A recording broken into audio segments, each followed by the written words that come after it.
Hey everyone, and welcome to my Revolver collection video.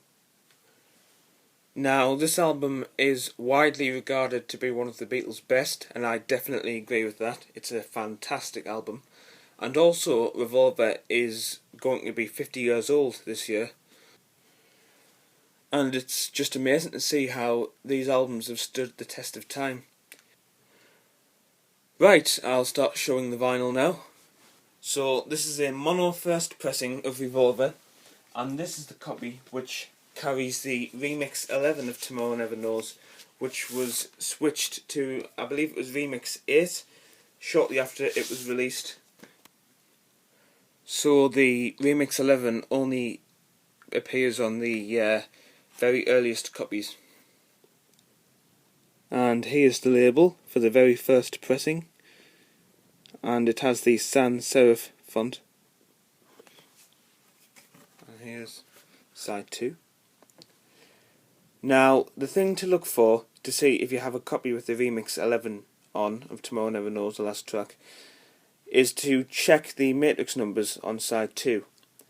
Now, if it ends in a -1, like this copy does, then you have a copy with the Remix 11 on. But if it ends with -2 or -3, then it's a later copy and so has the corrected mix on. Now, believe it or not, there's actually 2 versions of this pressing with the Remix 11, and that's one copy like this, which has a side 1 matrix number of 605-2, and then of course on either side is 606-1. However, you can get a copy which is exactly the same as this, except it's got -1 on both sides. But it doesn't really make a difference because they both carry the Remix 11, and therefore are the earliest pressings. One other thing I should point out before we go any further is on side 2, and it's track 4, Dr. Robert. Now, on the label here, it's just got the DR abbreviation instead of the full word Doctor, and that's going to be important in the next label. Okay, coming up next, we've got the standard version of that pressing. And here's the label, which is identical to the previous label for the record with the Remix 11. This copy's badly damaged on the label. Actually, this is probably my worst copy. I mean, it's in really bad condition as well. In fact, I think I only paid about £2 or £3 for this.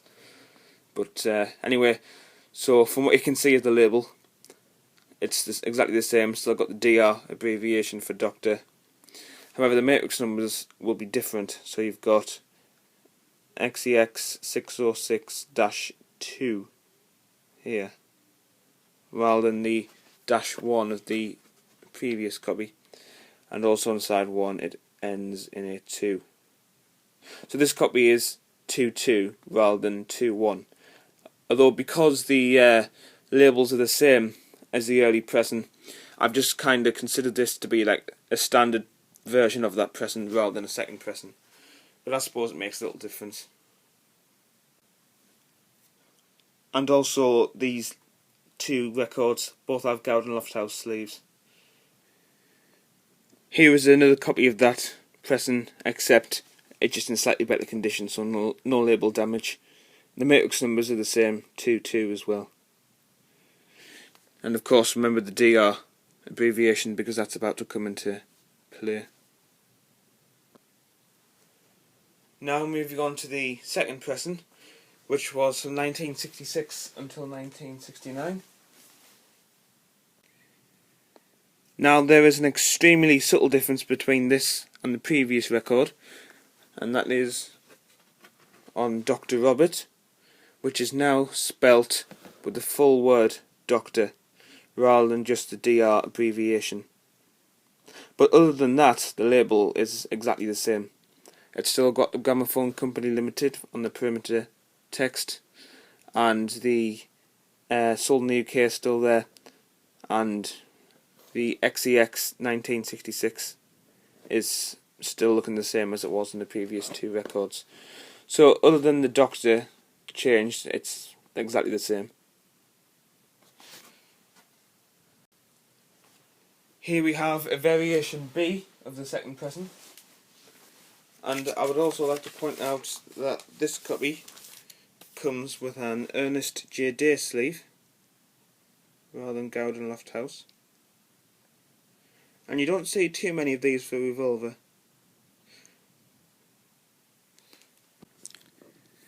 Now this copy is on the Times New Roman font, which of course means that the label looks entirely different. And if we switch over to side 2, for some reason Dr. Robert has actually gone back to the DR abbreviation, and I've got no idea why that is, but that's been uncorrected, if you like. And the matrix numbers for this copy are still 2, 2. And here is the variation C of the second pressing. Now there are one or two things to point out on this variation, and firstly, the P1966 is moved down ever so slightly from the XEX 0.605 bit. It's also on the sans serif font, by the way. Now it's no longer on Times New Roman. It just was for that one pressing for some reason. So anyway, back on the sans serif font, the P1966 has moved down a bit, and also on side 2, Dr. Robert has gone back to the word Doctor, and has still got the Gramophone Company Limited and sold in the UK text, and matrix numbers for this copy are still 2, 2. And here is just another copy of that same variation. Somebody's actually drawn a little smiley face on this cover. And here's another copy of the variation B as well, with the Times New Roman font. So I've got a couple of duplicates there. Now unfortunately I haven't got the Mono 69 pressing of this album, which doesn't have the sold in the UK on, so I'm going to have to skip that one and move to the fourth pressing, which was from 1981 until 1982, and this is the first one not to have mono written in the corner like all previous copies did, so that's a change. And it's also got no flip backs either. And one thing I do have to point out about this copy, which some of you may even have noticed already, this is actually a stereo cover. Now that's not like an error or anything with the pressing, it's just when I got this it didn't have the mono cover, so it was cheaper. And I debated whether or not to get it, but just because it's quite a rare press I thought I would. However, it does have the wrong cover on, which is a shame, but better than nothing, I suppose. So here's the 80s label, which doesn't have sold in the UK, and it has the mono in the corner and has the all rights of the producer perimeter text. And here is side 2 as well.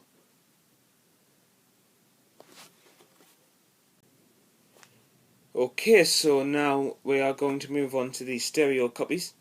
So this is the first stereo pressing. Now the stereo copies didn't have the Remix 11 on, not even for the first pressings, that was only for the monos. And this copy also has a Gowden Loft House sleeve.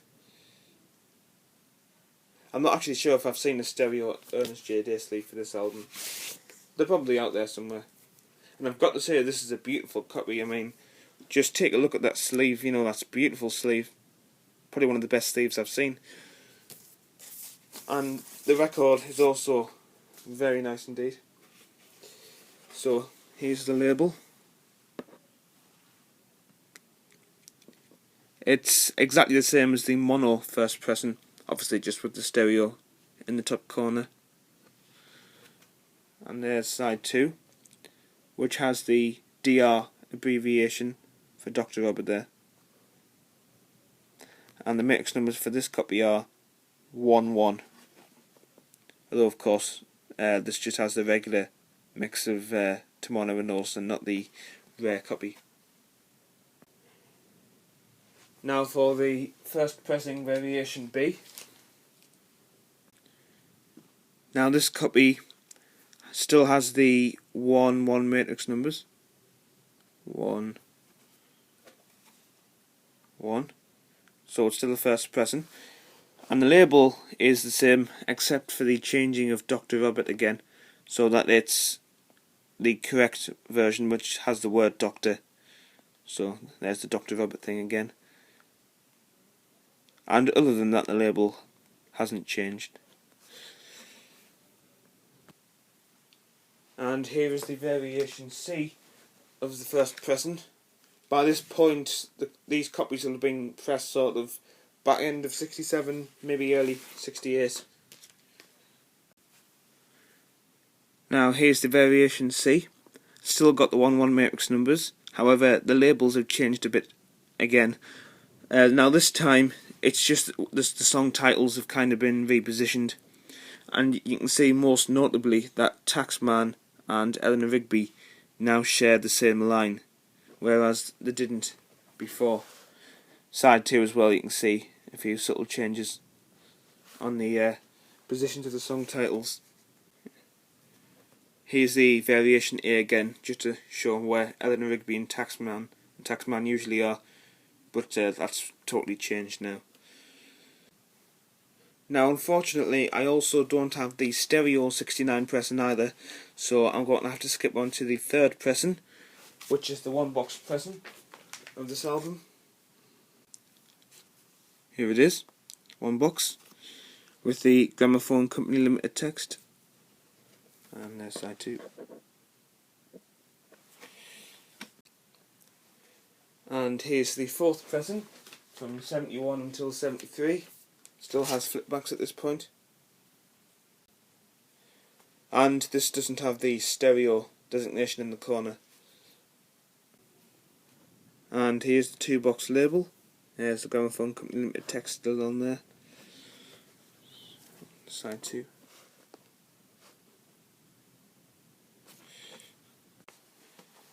Here's the 5th pressing from 76 until 1980. Still no stereo on the corner. And also no flipbacks either. And this is the 2-box pressing with EMI Records Limited on the perimeter text. Side 2.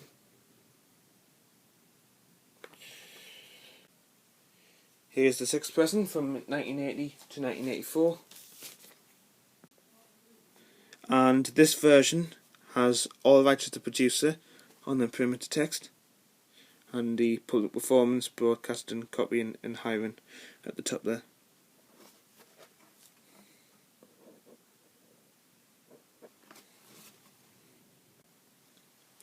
Here's the 7th pressing from 1984 until 1987, still with no stereo in the corner. They seem to have just gotten rid of that for some reason.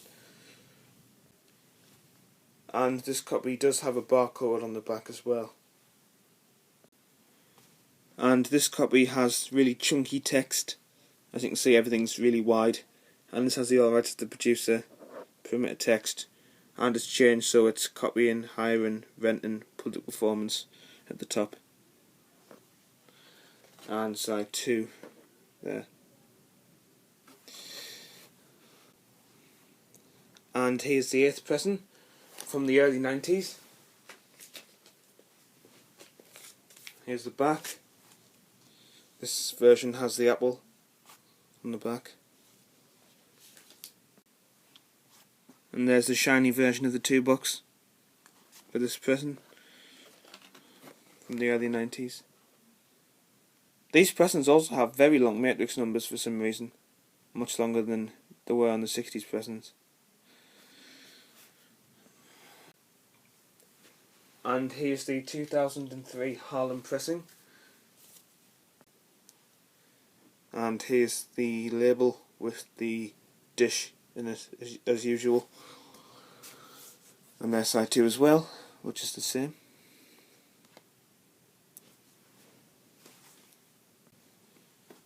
And here's the 2012 stereo remaster. Still sealed, this copy. There's the back.